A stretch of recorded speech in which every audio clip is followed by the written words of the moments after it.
to put into perspective why they keep on dissenting their voices over this new university funding model, to which the president says is a game changer in the Republic of Kenya. And we'll be having a look around that particular funding model, the questions that continue to emerge, and who will be best to answer those questions as well, from parents, from learners themselves, from all stakeholders who are raising concerns over these funding models. That is a conversation you definitely do not want to miss. We'll be having it later on. But first, I'd love to take you through stories making headlines across the country. Keep watching us across our social media platforms where this broadcast is streaming live. Our feedback lines are open as well, 23059. You're in safe pair of hands. My name is Cynthia Nanjala. Let's get this show started. Now, as schools reopen for the third term, early on Monday, teachers under the Kenya Union of Post-Primary Education Teachers, KUPPET, have maintained their stance that they will not return to work until their demands are heard and addressed. Already, secondary school teachers from the counties of Kajiado, Mombasa, Bungoma, Nakuru, Kisii, and Nyeri have begun their strike and have been seen on the streets carrying banners pressuring the employer, the Teacher Service Commission, to address the challenges they face, as well as to implement the 2021-2025 Memorandum of Understanding. KUPPET leaders here in Nairobi have warned head teachers against forcing striking teachers to return to work to fight for their rights. Led by KUPPET Branch Secretary for Nairobi, Moses Owiti, they have stated that this teachers' strike is legally protected. Executive Committee ready to release press statement following the declaration of the strike of teachers countrywide that was endorsed by the National Governing Council of the Union. The National Governing Council, in the meeting held yesterday, 25th August 2024, endorsed industrial action, and the strike began today morning. This strike is fully protected by law because it complies with every legal and regulatory framework required for such industrial action. The issues in dispute and the reasons why teachers are on strike are the implementation of phase 2 of the 2021-2025 CBA, promotion of 130,000 stagnated teachers, quality of teachers' medical cover, conversion of 46,000 intern teachers, remittance of third-party deductions, commitment to a new CBA, review of the career progression guidelines, allowance for administrators, especially those who are in acting capacity, introduction of postgraduate allowance. In the counties of Vihiga and Kisumu, KUPPET members have vowed to boycott classrooms until all the issues they have raised are fully addressed. KUPPET Vihiga has criticized their colleagues from the Kenya National Union of Teachers for calling off their strike. No medical cover, medical allowance, no class. No promotion, no class. Parents, keep your children away from the schools. Until we tell you so. Until we said no going back to class. No teacher should be found in class. Principals, call off the strikes. Tunakuja kusalimia maprincipunde duto. We are called a staff meeting. Teachers taking tea in the staff room. Can you get out? We are coming to greet you now. We are not going to class until and unless those demands are met. As the Vice Chair, we are here to say that we are very disgruntled We are not happy with our own Minet cover. Teachers are suffering. We are not being told why we have to call our own Minet anytime a teacher needs to go to hospital. I don't know why teachers are the only people who have to suffer under this cover. We want that our own Minet to be streamlined. We want to go to hospital and be attended to. We don't know what bliss is. Whatever it is, we don't want to be picking our referrals from bliss. Can that insurance cover be streamlined? Tumechoka. To send a strong message to the National Office of Puppet. Yes. Yesterday we were in our meeting and we have information some of them have been compromised. Yes. We had to push through this strike because some of them wanted to have this strike cancelled, the way our counterparts in KNUT have done. We want to tell the National Chairman, Omoko Mileba, we want to tell the Secretary General, Wakala Missouri, and your National Executive Board, if you call off this strike, we shall come for you. If you call off this strike, we shall occupy. If you call off this strike, we shall impeach you. We have a problem with our medical cover, which is provided by the employer. This medical cover must be improved. It must be done what? It must be done what? We don't want teachers to die in hospitals. Some of them are making endless phone calls because they cannot be treated. Now in Mombasa, the branch union has vowed to halt educational activities until the government listens to their demands as schools reopen for the third term. Police led by Mvita Sub-County Police Commander Maxwell Agoro blocked teachers who had gathered at Uhuru Park along Moi Avenue, ready to march while singing songs and carrying banners. The confirmation of JSS, we want the government to employ an additional 20,000 teachers. We want the government to honor the CBA, not give us promissory notes. We want the government to remit our third-party deductions to our respective banks and institutions to avoid being listed. And we also want the government of Kenya to stop hiring people on cheap labor and converting us into contractual workers. Teaching is not a calling, it's a very serious profession. We are not going to allow anyone here to be turned into a contract worker.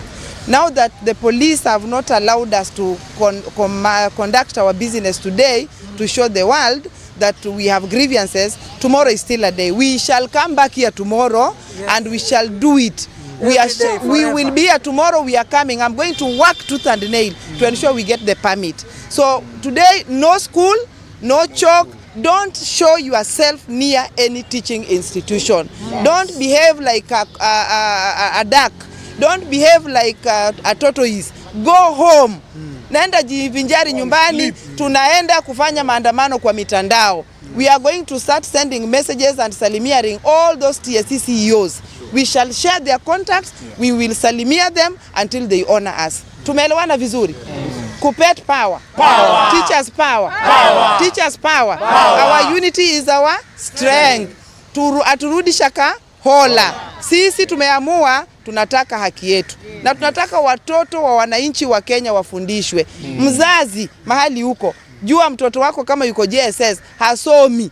Kule hakuna walimu, wamewekwa watatu na wamepewa mshahara wa 17,000, hawawezi wakafundisha. Tunapigania haki ya mtoto wako, awe asome pia, aje awe daktari, awe president, awe nini, lakini sasa serikali haiwezi kuturuhusu. Asanteni sana, endeni nyumbani. Walimu msilale, bado mapambano, bado mapambano. Now, normally when schools open their doors, there is a flurry of activity, but on Monday the situation was different. Public transport stations remained without students, as many did not travel to school for the third term. Parents have expressed their concerns about sending students to school when their future remains uncertain due to the teachers' strike. Walimu wale wengine ya primary wanaendelea na shule, wengine hawaendelei. Sasa sisi tuko hapo. Mr. President, sisi hatutaki kuchanganyikiwa kwa hii Kenya. Kama iko watu ambao wamechanganyikiwa hii Kenya, sisi hatungependa kuchanganyikiwa.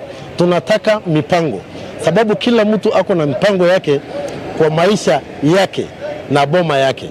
Sasa ukikuja saa 6 ya usiku na kueleza msichana watu ya kwamba mumeacha strike, watoto ndio wanahangaika, wengine wako manyumbani kwa sababu iko wengine hata hawana kitu naitwa TV. na hawana kitu naitwa smartphone.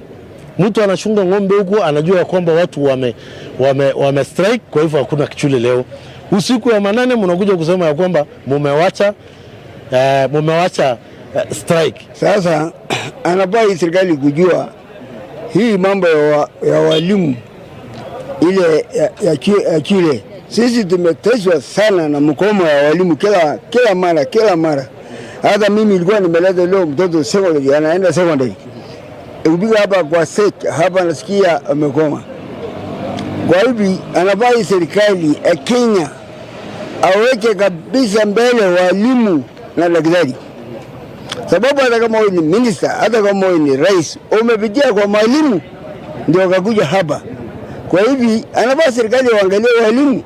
Mnapo strike ni haki yenu kweli, lakini kwamba tasama sisi tukiwa wazazi, watoto wetu wameanza kusafiri. Kuna watoto wanatoka Samburu wanaenda town Kenya kama Nairobi, Nakuru. Hao watoto wanapofika shule hakuna mwalimu mwenye anaweza kuwapokea na hata kuwachunga. Unahatarisha maisha ya mtoto. So ningeomba ya kwamba mnapofanya strike, mfanye strike kwa wakati inayofaa. Ukiangalia muhula ni watatu.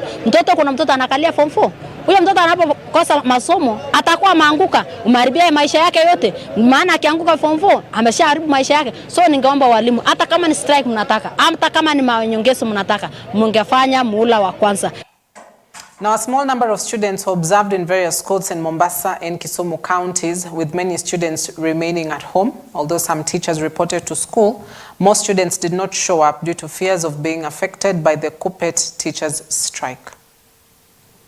Today could have been the official opening date for third term, and because of the strike, I may believe that there must be some bit of confusion, because when you look at the number that I've reported today, a class of about 80, we only have 15 children that have reported, and there is almost all the classes, because at most one class has only the highest number is about 35, and one with 35 should be around 85.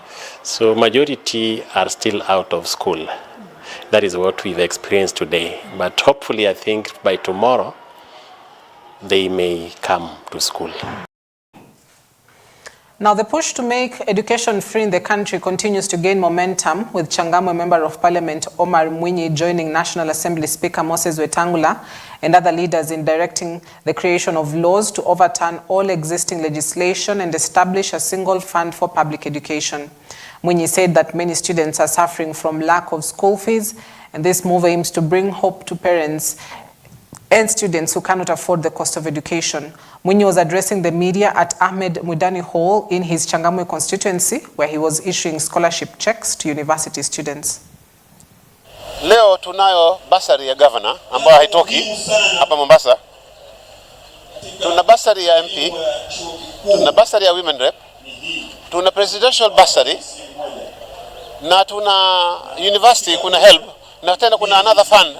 Then kuna mashirika tofauti ambayo inachangia, lakini sasa ubaya ni kwamba hakuna manake taratibu ya kuona kwamba pesa hizi watagawanywa watu kwa mpango kiasi kwamba isijakuwa mwanafunzi mmoja anapata zote na wengine hakuna hata mmoja ambao wanapata, na kusiwepo na hali ya kwamba wengine hawataweza kujiunga na chuo kikuu kwa sababu hawana pesa. So that we were just tulikuwa tunajaribu kuleta mawazo ya kwamba mpaka sasa tutumie mfumo gani ya kwamba watoto wasome wasiwe na pressure wao wala wazazi wao. So anything ambayo serikali italeta sitakubali. Mfumo wa devolution ni mfumo mzuri sana, unafikia mwananchi wa kawaida wa chini, anapata huduma chini. Lakini sasa iwekwe system kuwa, kwa mfano juzi governor amepata 600 million. 600 million alihesabu watoto wote shuleni, kila mwanafunzi ilikuwa lazima apate mkono wa governor. Anakura mzazi, hana kura, yule ni taxpayer. Haifai kuangaliwa sijui nani anapiga kura ama nini. Watoto wote wanafaa wapewe equal rights to education. Kwa hiyo ingekuwa hii amepelekea kila mwanafunzi, na hata kama mbunge amepata hii yake, naona wakati mwingine wanatoa 6,000 5,000. Mimi naona ingeangaliwa vizuri, huyu mwanafunzi skuli fulani wanadaiwa pesa ngapi. Hizi pesa ambazo mwanafunzi anadaiwa ikiwa imetoka kwa governor na MP na mimi women rep, tuangalie, tu consolidate, tuangalie hao wanafunzi wote wamelipiwa pesa, wameweza kusoma bila kutoka darasani. Lakini tukisema iende kuwa irrigation national kama vile ilivyokuwa inasema, sasa hii pesa ya kulipa mwalimu peke yake mshahara, mwalimu ameingia barabarani anafanya demonstration. Wizi ambao umekuwa kule national government ndio umefanya hata yani hakuna vile waweza kuweka mikakati ambayo inaweza kalinda pesa ya Kenya. Ni hapa inavyokuja hapa chini, mikakati gani iko yakikishe kuwa huyu kazi anasoma shule fulani na amelipiwa full school fees.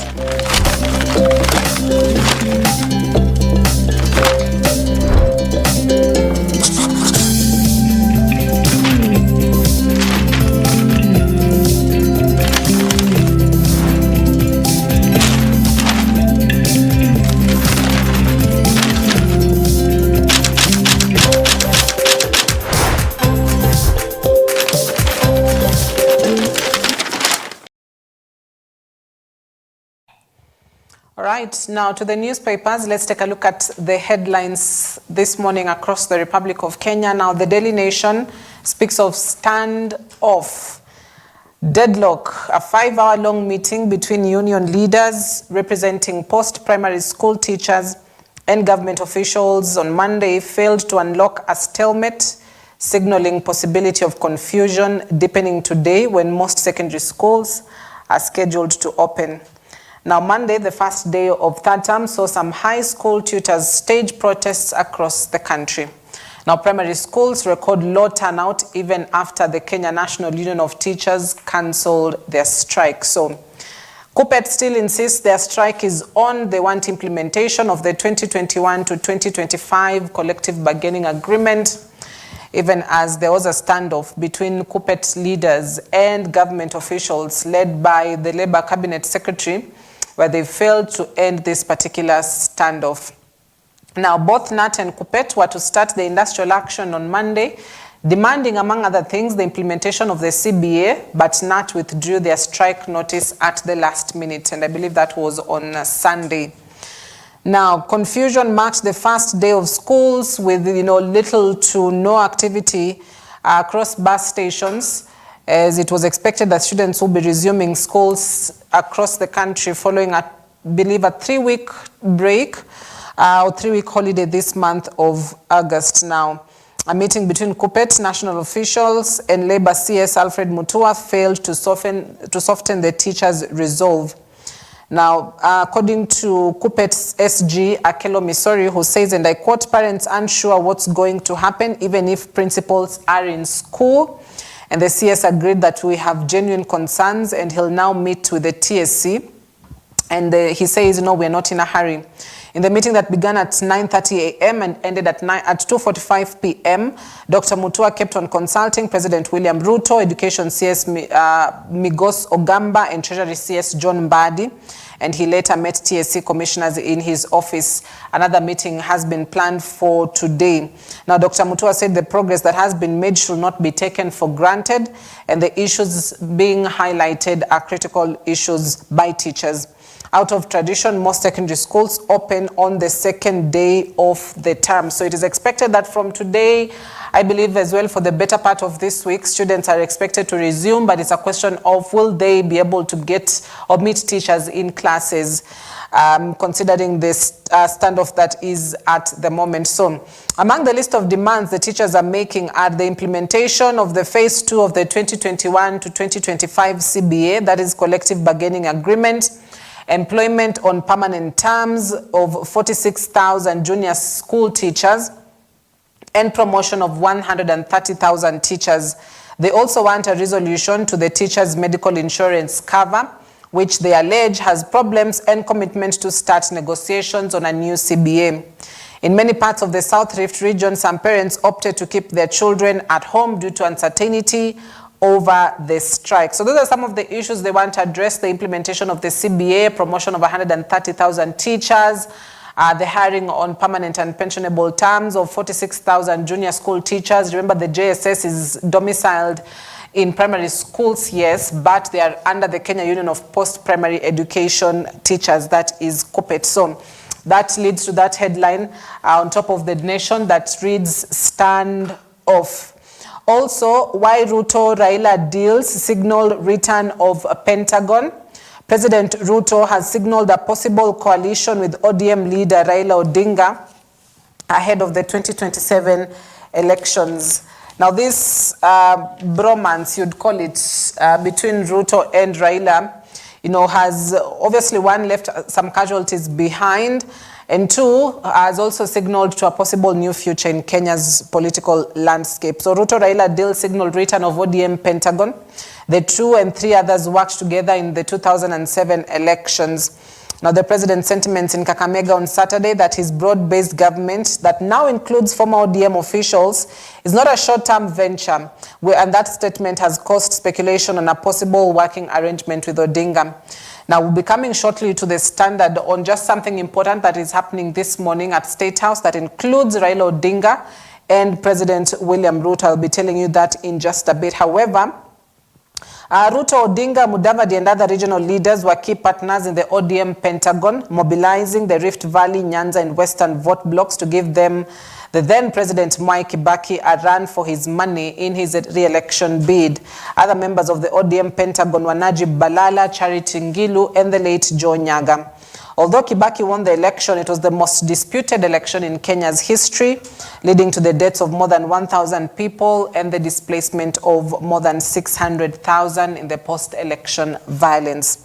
There have been talk that Odinga, who has President Ruto's support for his AUC bid, may reciprocate by supporting him for a second term after the formation of a bloc similar to the 2007 formation. One political analyst, Martin Olo, argued that President Ruto, knowing the Central Kenya may not vote for him come 2027, is looking to have Western and Nyanza regions warm up to his bid. So, Ruto Raila deal signal return of ODM Pentagon. That is the headline on top of the Nation, as well as NYS recruits will be trained on handling firearms. The president has directed that they should have some knowledge on basic firearm so that they may come in handy when needed. Now to the Standard paper this morning. Man of the moment, stab at African Union post. President William Ruto is today expected to officially launch Raila Odinga's African Union Commission chairperson bid at State House, with at least 4 African presidents expected to attend. This marks a significant milestone in the political life of Raila, as it cements his stature as an African statesman.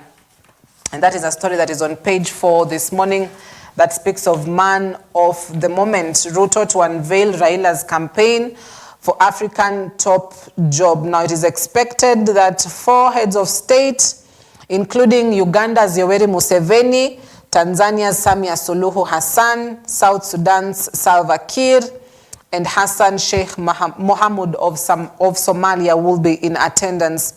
Burundi Prime Minister Gervais Ndirakobucha and Rwanda Foreign Affairs Minister Olivia Nduhungirehe are also expected to attend. Prime CS Musalia Mudavadi has been campaigning for Raila, the latest being rallying Foreign Affairs Minister from African Union members of state to support Kenya's bid. Mudavadi presented Raila's bid on the sidelines of the Tokyo International Conference on African Development ministerial meeting in Japan last week. As we speak, actually, former Nigerian President Olusegun Obasanjo was present in the country and may be amongst the people that will be at State House this morning, as Ruto is expected to officially unveil Raila Odinga as the man for the African Union Commission chairperson job. Now, according to Mudavadi, he says there are over 25 ministers representing their countries in the conference, and we've spent a lot of time talking and persuading them as we target to harness more support and lobby aggressively for the Kenyan candidate. Among the foreign ministers that Mudavadi has met include Senegal's, Liberia's, Mauritania's, and Egypt's prime minister. Now remember, how do they vote? It boils down to the African continent representatives at the AU who vote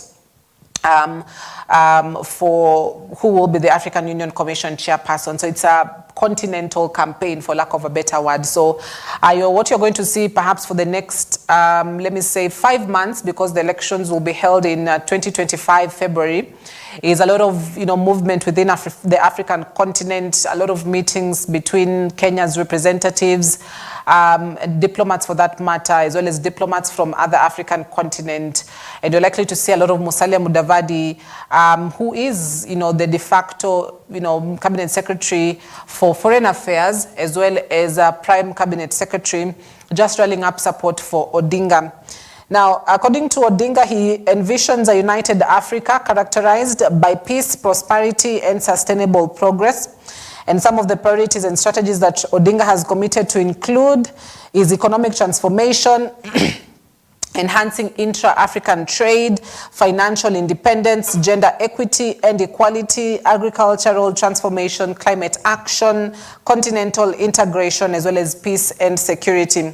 Now, according to the AUC brochure, he states that as Prime Minister of Kenya between 2008 and 2013, he played a pivotal role in implementing transformative political, socio-economic, and security sector reforms. So that is something that will be interesting for all other African Union partners to read.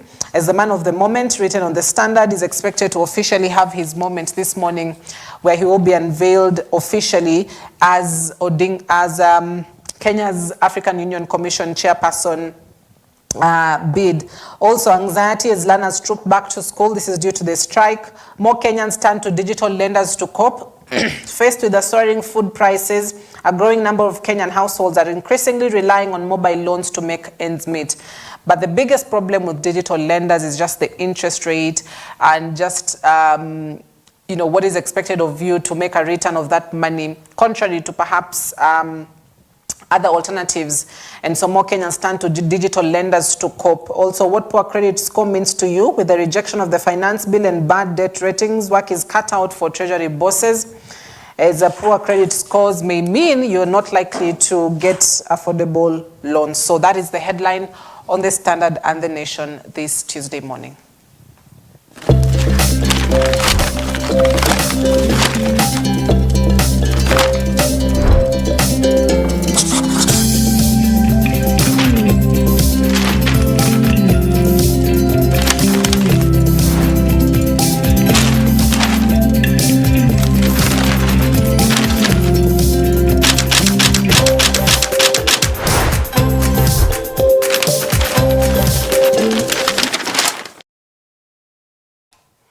All right, so now let's take a quick breather, but when we come back, we'll be getting into that conversation on the university funding model headache. These questions that continue to pile up on the government to be able to, explain and just make ease for parents and learners who, by the way, this month and the better part of September are expected to join various campuses and colleges across the country. So that conversation returns in a bit. Stay with us. Morning Live will be back shortly. Digital transformation that enhance transparency and efficiency in NYS operations. This commitment to accountability and service excellence is necessary because the government is committed to deliver full value for every shilling of public resources, and also because the legacy of corruption, wastage, and inefficiency, which has haunted this organization for over a decade, must be banished for good. As the nation's foremost steward of public resources, I am determined to transform NYS into a symbol of exemplary integrity, efficiency, and commitment to national transformation. I have no doubt in my mind that NYS has what it takes to be this great institution. Now, a section of activists have announced plans to hold protests to mark 14 years since the Constitution was enacted, aiming to push for changes. These new demonstrations are expected to spark another wave of anti-government protests, which began in June this year. The activists, largely consisting of youths, have condemned the increase in cases of abductions, while others are planning to demonstrate on the 9th of next month to oppose the new funding model for education. The youths insist on reviving peaceful protests that focus on addressing various issues, including justice, fighting corruption, and unemployment. They also said President William Ruto is yet to address the demands of Kenyans, making it crucial to continue the efforts of seeking accountability through protests. Ruto must go! Ruto must go! Ruto must... Tomorrow, August 27th, Katiba Day, will not just be a day of commemoration. It will be a day of mass action. We are announcing a general strike, a protest against the tyranny of William Ruto, and a demand for his immediate resignation. We will not rest until justice is done. We cannot continue living in an active crime scene and do nothing about it. We cannot continue with the wake of corruption, with the wake of abductions, with the wake of police killings, with the wake of everything wrong that is going on in this government. We are inviting you tomorrow as the Katiba turns 14 at 14:00 hours. We are asking you to take a short break and ask yourself whether this constitution that gives us and grants us these rights has been respected. I want to call upon all comrades and parents, whether from Turkana, whether from Sugoi, whether from Eldoret, to come out in large numbers on 9th of September. We are going to be on the roads and we are going to march in solidarity. We are not going to be stopped. We are not going to fear anyone. Wazazi, ikiwa hamtajiunga na watoto wenu Gen Z, basi muanze kujiandaa kutafuta watoto wengine. Manake wito wetu ni kwamba tutakomboa taifa la Kenya within our generation. Parents suffer because they cannot afford to pay the fees. Now, which article or which process is arrived at allocating the funds? We want to go back to the old model, which was so inclusive. There's no student who was not funded by the university. We are undertaking a mass action, a general strike, a people-led agitation for the respect of our constitution. Our political class has decided to do nothing but subvert the sanctity of our constitution. Now, operations were disrupted at the office of the Meru County Governor Kawira Mwangaza as residents, angry for that matter, caused a commotion demanding her removal from office. The furious residents marched to the governor's office protesting against her return to office after the Senate passed a motion from the county's assembly representatives seeking to remove her from leadership.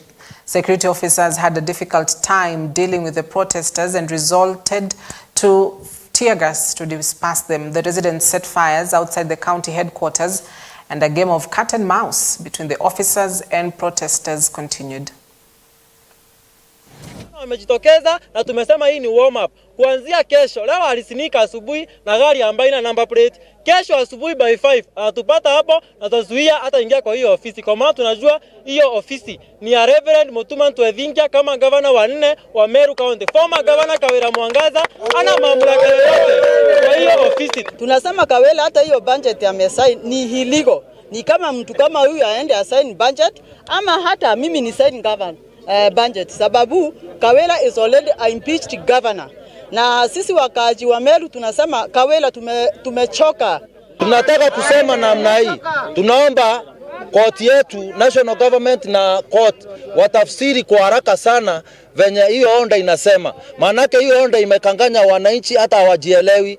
Sisi hatujui hata ni vipi inasema. Kwa hivyo tunasema within the range of 10 days tuwe tumeambiwa hiyo sheria inasema namna gani. Ndiposa Meru watu wapate amani. Mama lazima afanye nini? Watu ndio watoto wetu waweze kusoma vizuri. Mama lazima afanye nini? Civil society organizations have called on the county government and the county assembly to hasten the creation of climate legislation and policies to help Mombasa County benefit from climate change funding. In March, the government, in collaboration with development partners, secured 39.3 billion shillings to launch a climate funding initiative.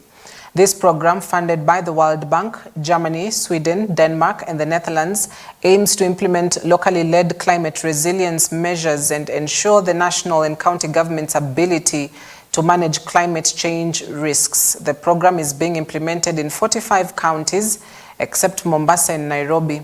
Moffat Mutero, the executive director of Mashinani Watch, expressed surprise that out of 47 counties, only Mombasa and Nairobi have not yet met the requirements under the National Treasury, urging for this to be expedited to mitigate the impacts of climate change. It is a shock and disbelief to realize that Mombasa County government, out of 47 counties in Kenya, only Nairobi and Mombasa County have not complied with the requirement of FLOCA, which is a program under the National Treasury. And other 45 counties have already complied. And we have realized we have got only 4 requirements that are needed for every county to comply. And that is coming up with an act, a climate resilience act that will guide that plan. Then coming up with a policy document. Then coming up with a budget for the same. And when we mention the budget of the same is out of the annual budget that is allocated to Mombasa County, you just reserve like 2 or 3%, so that the National Treasury and the FLOCA can come in and assist with the other percentage.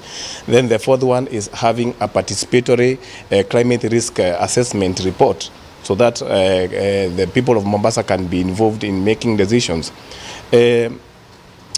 Our worry is that as key players in this plan is that Mombasa County, for years, we have been having problems of environment, drainage, dam site, and other related issues concerning environment.